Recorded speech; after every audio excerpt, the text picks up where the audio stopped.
Hello and welcome to my review of this Imperial Assault Hovertank.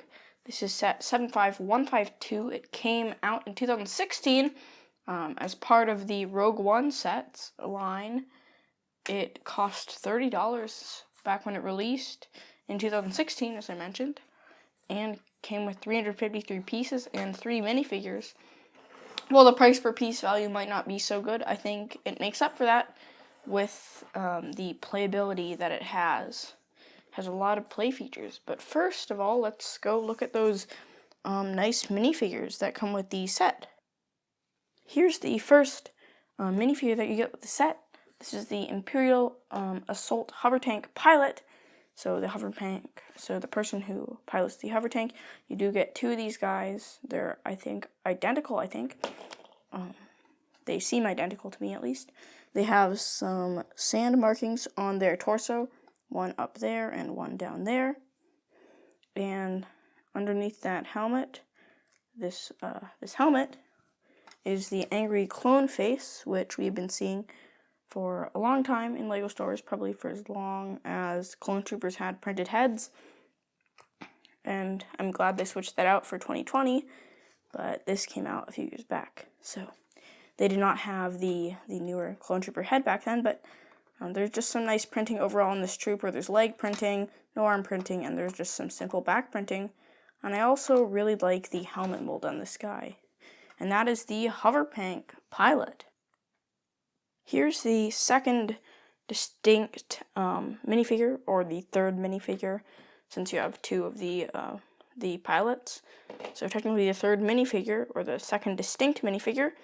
He has pretty simplistic printing. I would also like to note that I'm actually missing his hairpiece. I could not find it. I was looking for him in a big just a random Lego parts bin that I had. So he was in there, but his hairpiece had fallen off, and I don't know where it is. And I looked for it, but I couldn't find it. On the back, he has another smirky face, and he has his staff weapon that he uses, and it attaches to his back with this clip, so it's actually really neat and unique to this figure. And if you take that off, he does have some back printing there. You can see there's some back printing, though it's half covered by his staff there, so it was really unnecessary back printing, but it's nice attention to detail anyway. And that is Chirrut Imwe. He's a pretty interesting figure. And now let's get on to the actual Hovertank, which is actually just like right here under him.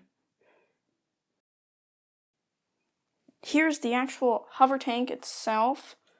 It's an interesting build. I believe it did use some technique on the interior. First thing to show off about this Hovertank is that it can actually, it can roll on wheels. It has these clear sort of Technic wheel pieces on the bottom. You can see there, and they work really well. And it rolls very smoothly on the table, or on a flat surface, smooth surface. On the sides, there are some cannons that rotate up and down. They can even go backwards. They're not supposed to. If you look, they think they fired some in Jeddah City. I think they're pretty powerful. There's the main cannon in the front is probably powerful as well. But that's there, I think. The cannons all have these things, these Technic connectors. I'm not sure what they're exactly called, but they keep it sturdy, and so they don't fall off like a lot of other Lego cannons that have this piece on the end. Though they don't look too good, I think they compromise looks for sturdiness. I think that's fine. There's some dark sand color that leaks out there from the interior, but it looks okay. It's mostly light gray and dark gray and a little bit of black, and there's some orange there, but we'll look at that later. First of all, you can open up the front hatch, and you can actually open up the top hatch as well, and you'll find, let's actually just take that whole thing off, though it's not meant to be taken off. Find 2 pilot seats, You can fit them in there without problem. I found that you can actually, if you don't lead in the back this much, you can sort of squeeze a third minifigure in the back, but that's not an intended thing to do, so I don't think you probably shouldn't be doing that. But anyway, that's those hatches, and there are some of these clips on the sides for blasters, so for minifigure blasters, you can put those there. And on the back, there is this orange crate. Actually, look at just the orange crate right now. Let's just angle the camera down, and the orange crate is a really simple build, but it looks really, really, really good on the outside, though there's not very much space on the inside, but it is like a very heavy-duty cargo crate thing that they use to transport kyber crystals, I believe.